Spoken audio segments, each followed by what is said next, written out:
Hey you guys, so today we are going to read Otis and the Kittens by Loren Long and Read to Tiger by S.J. Fore, illustrated by R.W. Alley. Now I know y'all might want me to read this one first, but we're going to save that for last. And we're going to read Otis and the Kittens by Loren Long. How many kittens are on the cover of this book? You know? Can you spot them all? Do you think this is all the kittens in the book? I don't know. Otis and the Kittens. Otis and the Kittens. It was hot and dry on the farm where the friendly little tractor named Otis lived. Otis couldn't remember the last time it had rained. Farmers all over the valley grew more anxious by the day. Water was in short supply, the ground was hard, and the corn stalks were half as tall as they should have been. Otis spent his afternoons out in the sweltering fields with the farmhands baling straw. Once the load was full, with the puff and a chuff, Otis would pull the wagon into the old barn down by the bend at Mud Creek. The farmhands would use a pulley to lift each bale into the loft, where it would be stored for the long winter to come. When the sun had gone over the hill and work was done, Otis was ready to sit in the shade and rest, but not Otis's friend the bull. See, that's the pulley.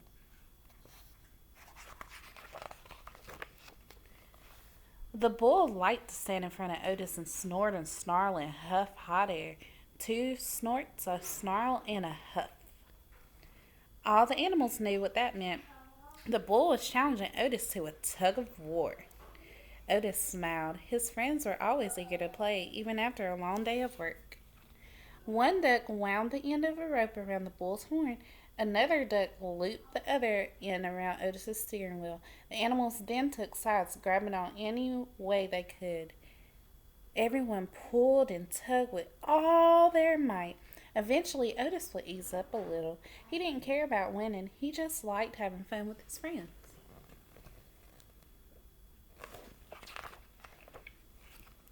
One afternoon, when everyone was up under the shade of an apple tree, Otis spotted something moving down in the field. It looked like an orange tabby cat. Where did she come from? Otis wondered. He watched as she ran toward the old barn, and there he saw something that caused his engine to sputter. A swirl of smoke. Otis raced to the barn with the animals following behind. They discovered flames coming from the loft inside the old barn. A fire! The barn was filled with brittle, dry straw, and Otis knew it wouldn't take long for it to burst into flames. Just then, the tabby cat appeared in the barn window. With a puff, puttity puff, Otis rushed into the burning barn. Inside, the flames were growing and smoke was forming a dark cloud. The cat was pacing back and forth high above on a rafter. Otis chuffed for her to jump down, but the cat wouldn't budge. Instead, she stared down at Otis and belted out the loudest meow Otis had ever heard. What was she trying to tell him?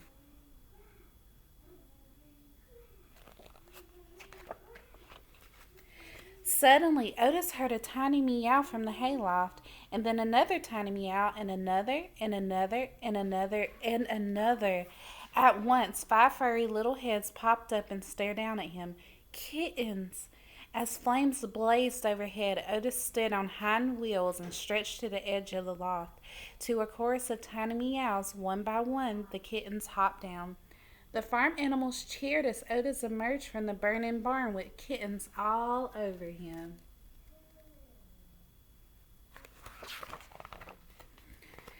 But as soon as Mama Cat counted their little heads, she meowed frantically back at the barn. This time Otis had no doubt what she was saying. How many more were still in there, he wondered. By then, the top of the barn was engulfed in flames, sending large plumes of smoke into the sky. Otis was afraid, but he gunned his engine, screeched his tires, and dashed back into the burning barn.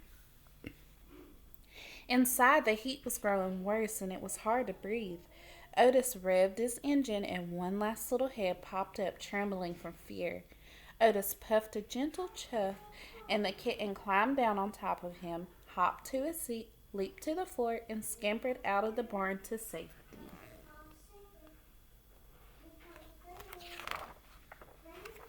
Outside, the animals cheered when they saw another kitten emerge, as they watched for Otis to follow. Inside, the flames spread by the second. Otis wheeled around to see if any more kittens were left. The old boards of the barn's floor creaked, buckled, and moaned. The walls popped. He couldn't wait another second. Just as Otis spotted the exit and raced his wheels to leave, there was a giant crash. What do you think happened? Uh-oh.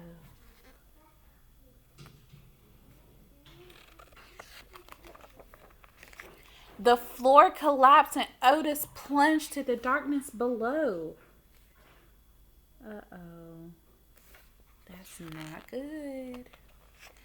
Outside, the animals held their breath, waiting for their friend to emerge. Inside, Otis couldn't move. He had fallen into the cluttered lower level of the old barn, and he was covered in dust, debris, and broken planks. Stuck in the hole with the fire raging above, Otis could hardly puff a breath. Then he heard the siren of Fire Chief Douglas in the fire engine. The farmer pulled up, and Otis heard him rounding up the animals. Help had arrived. He knew he'd be fine until he heard Fire Chief Douglas holler, "Sorry, farmer, the creek's gone dry in the drought, and the water supply's too low to save this old barn. As long as everyone's safe, we'll have to let it burn." Underneath the pile of broken boards and desks, Otis couldn't see a thing or move a gasket, and his heart sank deep inside his engine. That's so sad. Do you think they're going to save him? Or you think he's going to find a way out? I don't know. The animals had grown wild with fear. The farmer counted them one by one. They were all safe and sound. He couldn't figure out why they were acting so crazy. Suddenly, the little calf bolted for the barn door. Her friends followed right behind.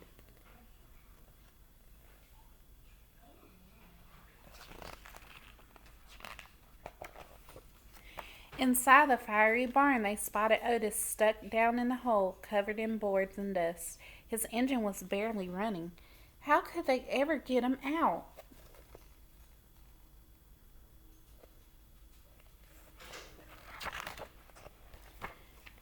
The bull looked up at the rafters and down at Otis. He stood in front of the hole in the floor, snorted and snarled and huffed hot air. 2 snorts, a snarl, and a huff. The animals knew just what that meant. One duck grabbed the pulley rope and wound it around the bull's horn. Another duck flew into the hole and hooked it to Otis's steering wheel. The bull snorted and tugged and snarled and pulled, but Otis didn't budge.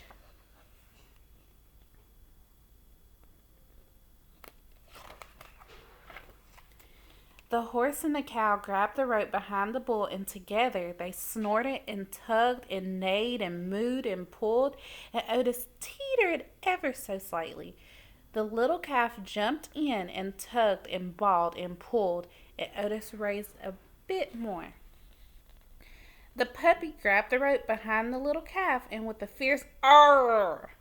tugged and pulled and growled as Otis inched upward. And then came a piercing meow and the sound of Fire Chief Douglas shouting, "Holy moly! Otis is in there! Hold on tight, everyone. I'm here to help."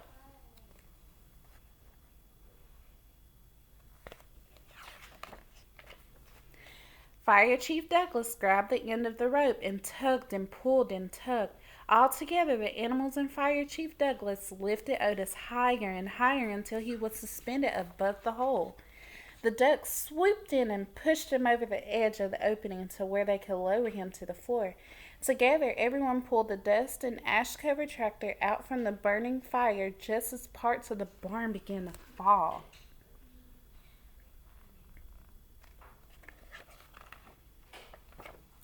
Then Fire Chief Douglas and his men hosed Otis off and wiped down his frame. The cool water revived Otis, and everyone cheered when they heard a faint puff, putty, puff. It was music to their ears. The kittens jumped up on top of Otis and crawled all over him. Fire Chief Douglas laughed and said, "Farmer, what say we adopt these kittens and their mama?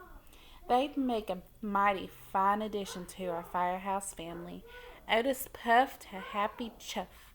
He couldn't think of a better home for his new friends. The end. Look at that. Now can you count how many kittens are there? And where's the mama kitten? So, talk about what you learned from this book. Count how many animals you saw in the book. Who was Otis's first friend to play what game with him? How did Otis get an accident?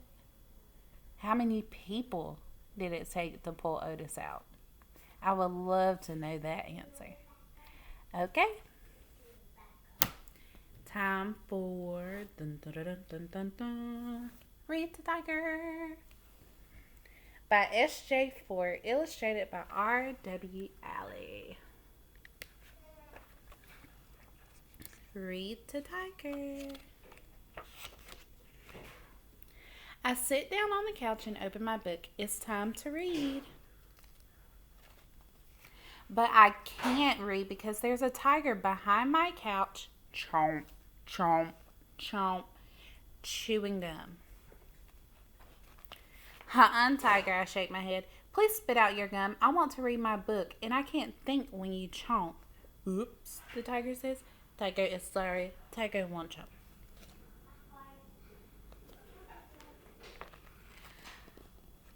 But I can't read because I hear grrr, grrr, grrr. I can't read my book because there's a tiger behind my couch pretending to be a bear. Tiger. Please take off my bear costume right now. You're going to rip it. And would you please stop growling? I tell the tiger. I can't concentrate. Can't you see that I'm trying to read? Oops, the tiger says. Tiger is sorry. Tiger won't be a bear anymore. The tiger takes off my bear costume and stops growling. I pick up my book again and try to read. But it's very hard to read when there's a karate tiger behind your couch.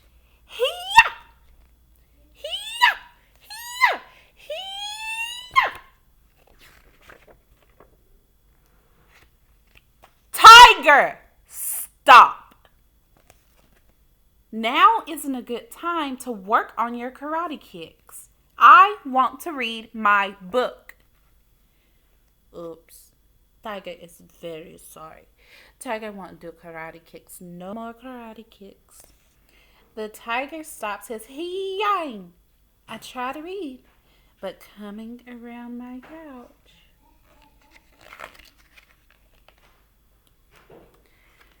Choo, choo, choo, choo, choo, choo, choo, choo, choo, choo, choo, choo, choo, choo.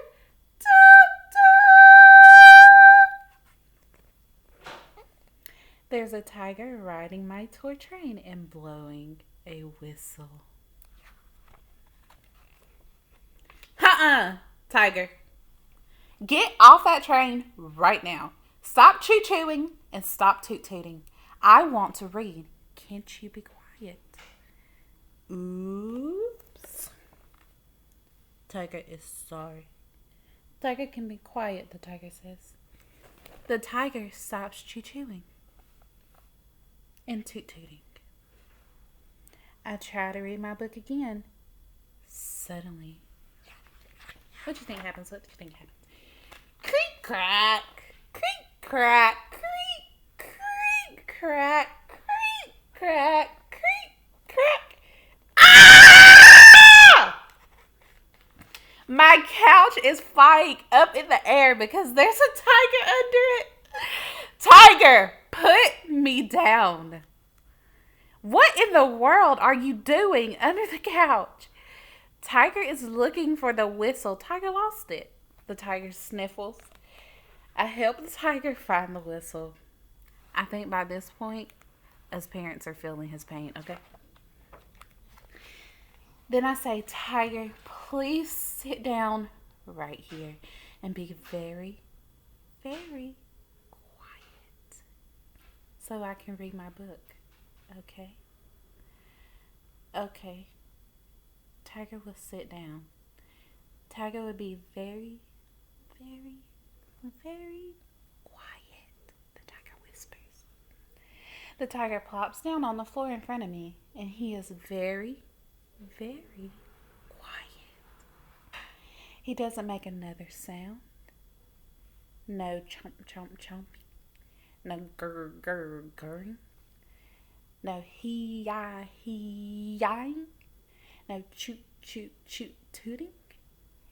Not even a creak, creak, cracking.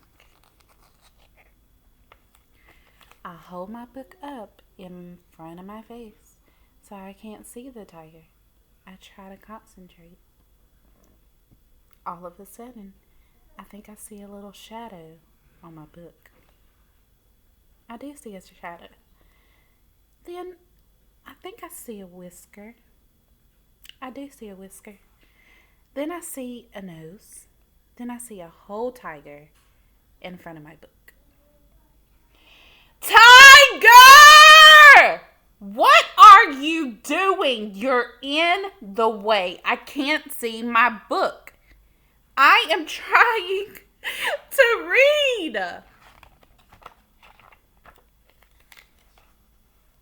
What's that? The tiger asks. The tiger points to a picture of my book. That's the tiger in the story I tell him. A tiger? The tiger shouts. Then he jumps onto the couch. He fluffs the couch cushions and curls up beside me. And finally, I can read my book to Tiger. The end. So I hope y'all enjoyed those books. See you later.